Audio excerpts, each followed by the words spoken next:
Irmãos e irmãs, com toda a certeza, a palavra mais forte que entrou hoje nos nossos corações foi a pergunta de Jesus, dirigida a Pedro, e foi a resposta de Pedro a Jesus por 3 vezes. Tu amas-me? De certo, Senhor, tu sabes que eu te amo. E esta pergunta foi-nos dirigida a nós, continua a ser-nos dirigida a nós todos os dias, em todos os momentos, e também temos a certeza de que todos estamos disponíveis para continuar a dar a mesma resposta ao Senhor. De certo, Senhor, tu sabes que eu te amo. Depois podíamos falar das muitas dificuldades que os dias comportam, de algumas hesitações, de alguns momentos de fraqueza em que não amamos o Senhor, mas aquele desejo bem impresso nas nossas almas e nos nossos corações, esse não se pode apagar. Está lá, com toda a certeza. E é também por isso que nós aceitamos a possibilidade de estar aqui hoje, nesta celebração, para acolher algumas formas concretas de chamamento de Deus, de vocação, tudo para realizarmos a vocação maior ao amor a Deus e ao amor ao próximo. Estamos felizes por isso, por estarmos aqui e por podermos continuar a escutar esta palavra de Jesus e podermos continuar a dar-lhe a nossa resposta. O Papa Francisco, já no hospital, escreveu a mensagem ao povo de Deus para a Semana das Vocações.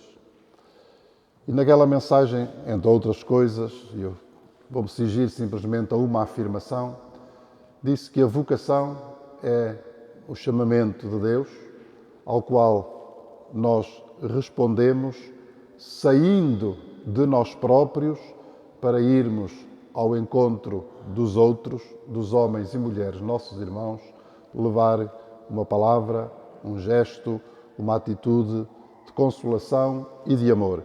Sairmos de nós próprios. Também é isso que nós recebemos a graça de conhecer e de procurar fazer ao longo da vida.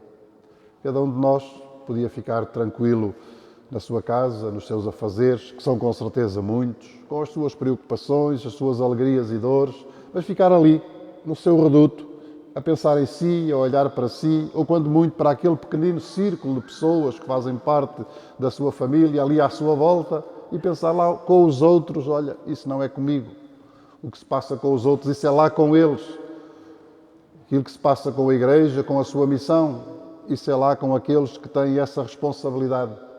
E isso, efetivamente, não aconteceu, nem acontece, porque nós manifestamos diante de Deus essa disponibilidade e ao mesmo essa alegria de sairmos de nós próprios para realizarmos a nossa vocação de nos pormos ao serviço dos irmãos, ao serviço da Igreja e, portanto, ao serviço do anúncio da Boa Nova do Reino de Deus.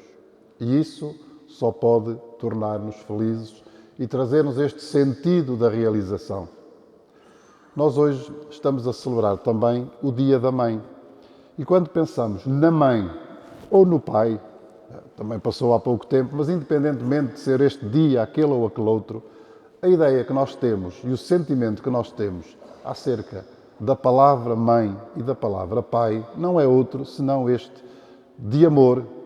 É amor de Deus que entra no coração de algumas pessoas que saem de si mesmas para se tornar vida e vida em abundância ali no pequeno seio familiar, mas sempre a procurar alargar os âmbitos e os horizontes, passando pelo horizonte eclesial e depois mesmo podíamos falar no horizonte da humanidade, à escala universal. Na mãe, nós encontramos todos esse modelo, esse paradigma maior do que é uma vocação.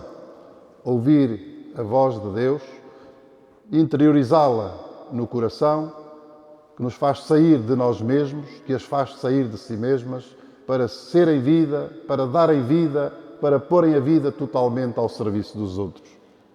E quando dizemos igreja, igreja-mãe, dizemos exatamente a mesma coisa.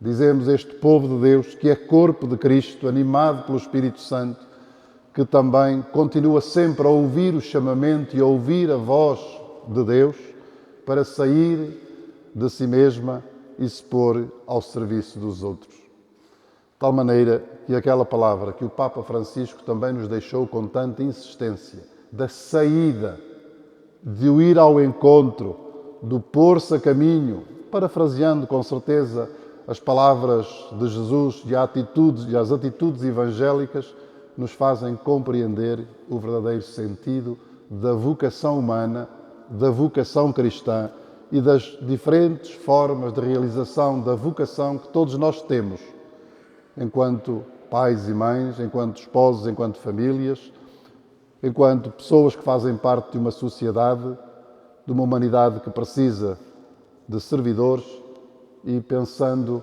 na nossa inserção na Igreja, que é aquilo que hoje, de uma forma mais visível, se espelha nesta Assembleia. Sem o sentido do amor de Deus em nós e do nosso amor como resposta. Sem o sentido do chamamento que ouvimos e ao qual procuramos responder. Sem este desejo de sairmos de nós próprios, à semelhança do pai, à semelhança da mãe, que quer produzir vida, criar vida, dar vida, ser vida para os outros, não era possível nada daquilo que nós hoje aqui realizamos e daquilo que todos nós procuramos realizar dia após dia, concretamente nas nossas comunidades cristãs. Damos graças ao Senhor por isso, porque foi Ele que já pôs cá dentro de nós a iluminação do Espírito Santo, o seu poder e a sua força de amor, para que fosse possível esta nossa resposta.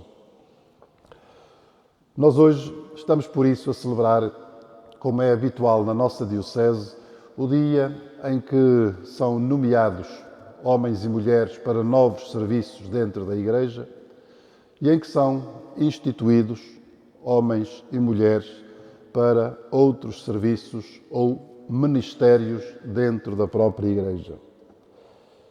Devo dizer que este dia, sendo semelhante aos outros que nós temos vindo a viver ano após ano, tem uma marca muito especial.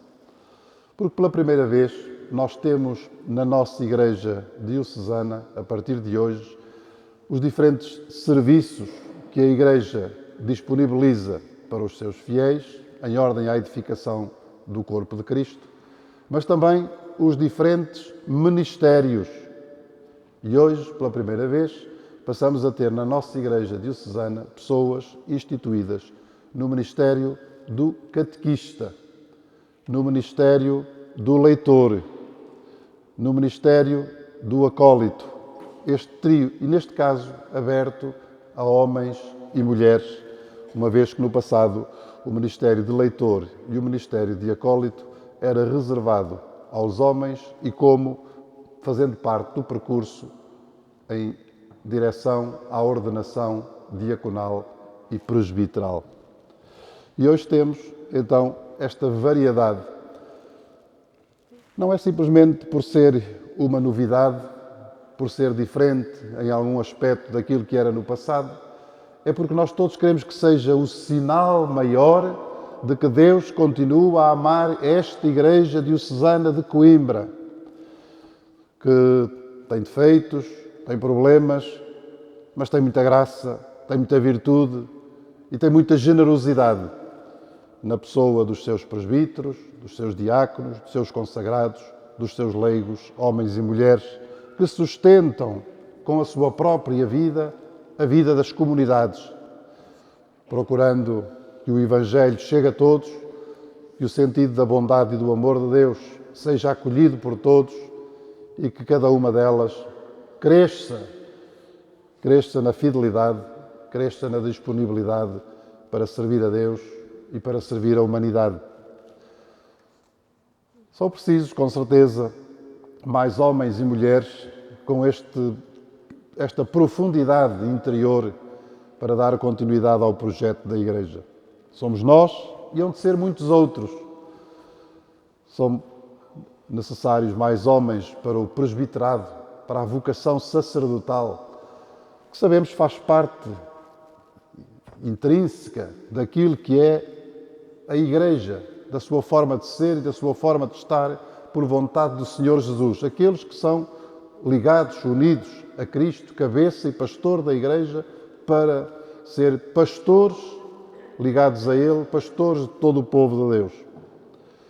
Fazem-nos falta também os diáconos, que são ordenados para o ministério da caridade, do anúncio da palavra, da catequese, da cooperação com os presbíteros e com o bispo na edificação da Igreja. Fazem-nos muita falta os catequistas bem formados, com profundidade, que tenham um testemunho de vida para dar, disponíveis para sair de si mesmos e ir ao encontro de crianças, de adolescentes e jovens, esses que são os primeiros destinatários do anúncio da Boa Nova para o encontro com Jesus. Os leitores, para que a palavra de Deus não seja um adorno nem das nossas liturgias, nem das nossas casas, nem de outros lugares onde porventura é proclamada sem ser acolhida, sem ser compreendida, sem ser aceita para ser vivida. Fazem-nos falta os acólitos para o serviço do altar, para dar este sentido maior da adoração que nós temos pelo Senhor Jesus na Eucaristia, que celebramos, que comungamos, que adoramos, que levamos para a vida. Fazem-nos muita falta os ministros extraordinários da Sagrada Comunhão. Muita falta. Não simplesmente, nem em primeiro lugar, para distribuir a Sagrada Comunhão na celebração da Eucaristia, mas para aqueles momentos em que há muitas pessoas nos hospitais, nos lares de terceira idade, nas suas casas e que não podem participar na celebração da Eucaristia e que têm o direito de acolher Cristo no seu lar, na sua casa, no seu coração, particularmente quando a idade é avançada ou quando estão numa situação de doente. E aí, os ministros extraordinários da Sagrada Comunhão têm o dever e assumem hoje até a obrigação de levar Jesus Cristo na Eucaristia, para que seja o seu conforto e para que seja a sua vida.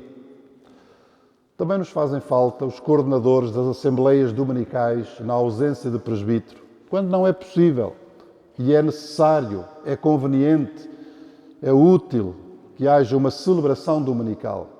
A este propósito, eu recordo que na nossa Diocese há lugares em que deve haver sempre a celebração dominical, se for possível a Eucaristia, se não for possível a celebração da palavra, conduzido por um leigo ou por uma leiga, e há outros lugares onde não se justifica e, portanto, mas onde há, deve haver todos os domingos, todas as semanas, e não assim, de vez em quando, um sábado ou um domingo, vem cá o sacerdote ou vem o ministro fazer a celebração. Não, o culto dominical é semanal. E, portanto, se chega à conclusão que deve haver celebração porque há pessoas que precisam dela, que não podem deslocar-se porque é distante, pelas razões que estão previstas nos nossos regulamentos, deve ser todas as semanas, todos os sábado ou domingo, conforme as circunstâncias. Mas, caríssimos irmãos, não regateemos nem a nossa disponibilidade, nem sejamos demasiado restritivos, pensando assim, que vão à missa onde puderem, porque muitas vezes é o não poder e outras vezes sabem o que é não ter condições nem disponibilidade e ter o hábito e ter a cultura de ser ali. Razoavelmente temos que entender todas as coisas, mas não podemos pura e simplesmente dizer que, sendo a missa lá na igreja central da nossa unidade pastoral, todos irão lá felizes e contentes, porque muitos não irão.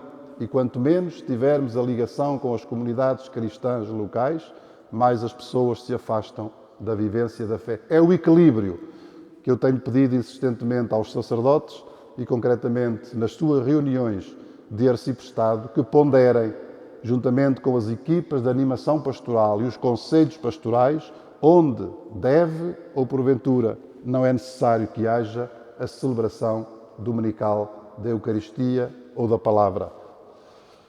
Peço, portanto, que ponham muito empenho também nesta reflexão para que ninguém fique privado dos dons de Deus, que todos nós, felizmente, temos a graça de querer levar-lhes para correspondermos à nossa vocação e à nossa missão. Sei que todos vós que aqui estáis é porque tendes já uma história de encontro com o Deus Amor, uma história que vai ter continuidade. Porventura, para aqueles que assumem hoje pela primeira vez um serviço ou um ministério, vai ter continuidade de uma forma diferente, mais intensa, mais forte, mais profunda, mais amiga, mais fraterna, com um coração maior. E lembremos sempre que, como o pai, como a mãe, todos nós temos vocação para levar vida, para levar amor, para levar amizade aos homens e mulheres, nossos irmãos. E se levarmos Jesus Cristo, nosso Deus e Senhor, de certeza que levamos tudo isso.